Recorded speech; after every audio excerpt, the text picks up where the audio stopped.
kakabili ko lang ng pond liner. Tsaka may i-repair akong pond ngayon. Kasi lalagyan ko siya ng mga anak ng mga breeder mollies. May mga anak na kasi. So tara! Yan na yung mga anak ng mga mollies ko. Medyo marami rin naman. Kailangan kong i-transfer yung mga anak para madali yung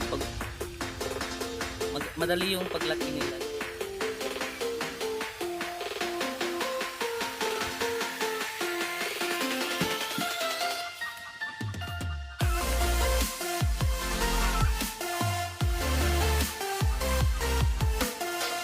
Ito na nga pala yung Platties na binili ko. Tsaka nilagay ko na sila sa breeding cage nila. Kasi may mga anak na nito eh. Ito. Kung napapansin nyo. Yan. Yan. May mga anak na. Kakabili ko lang ng anak na agad. Yan.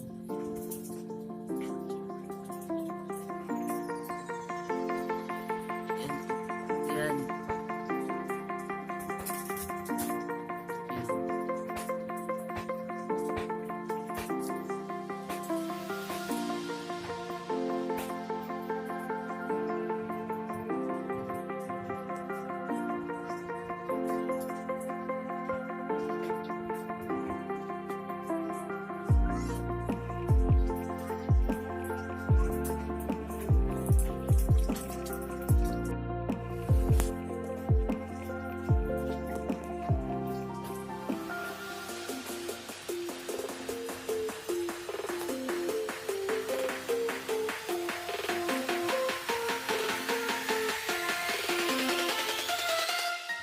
Tapos ito yung gusto kong i-repair na pond dahil may butas to.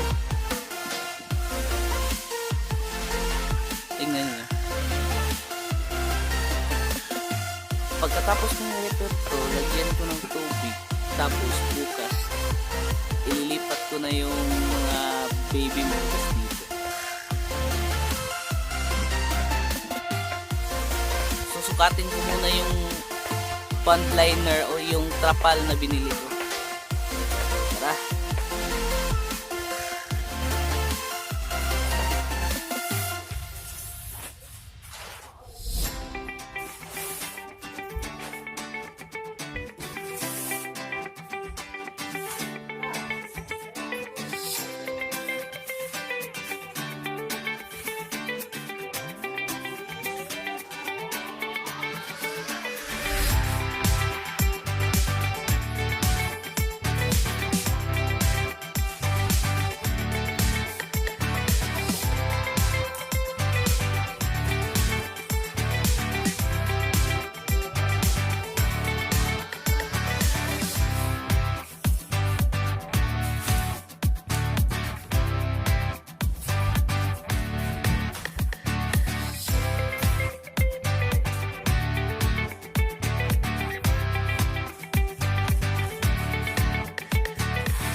So, ang ginagawa ko, nilelevel ko yung sahig ng pond.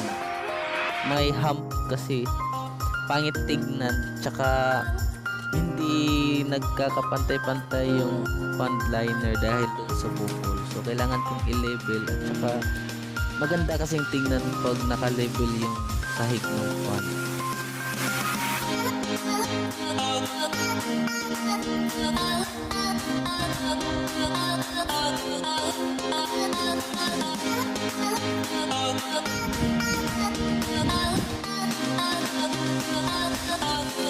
So, dudublehin ko yung trap pan guys dun sa ilalim para hindi madaling mabutas yung pond liner natin o yung trap pan.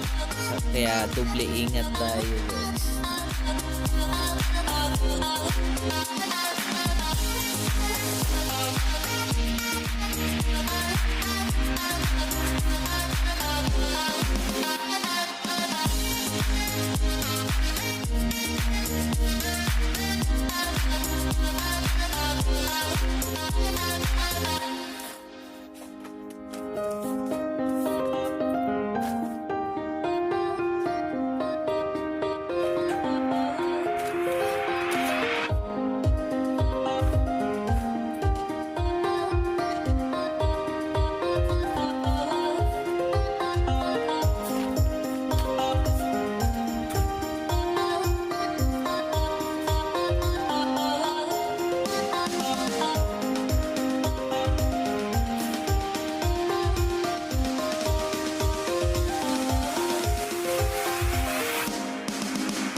So natapos ko nang i-repair kung lumang pan ko at ready na siyang gamitin para bukas at itra-transfer ko na yung mga baby mollies ko. At dito nagtatapos ang video na to. Huwag kalimutang mag-thumbs up kung na-enjoy nyo yung video ko. Kung hindi ka pa nakapag-subscribe sa channel ko, subscribe ka na at i-ring nyo na rin yung bell para maging updated sa susunod kong video. See you next video guys. Peace out.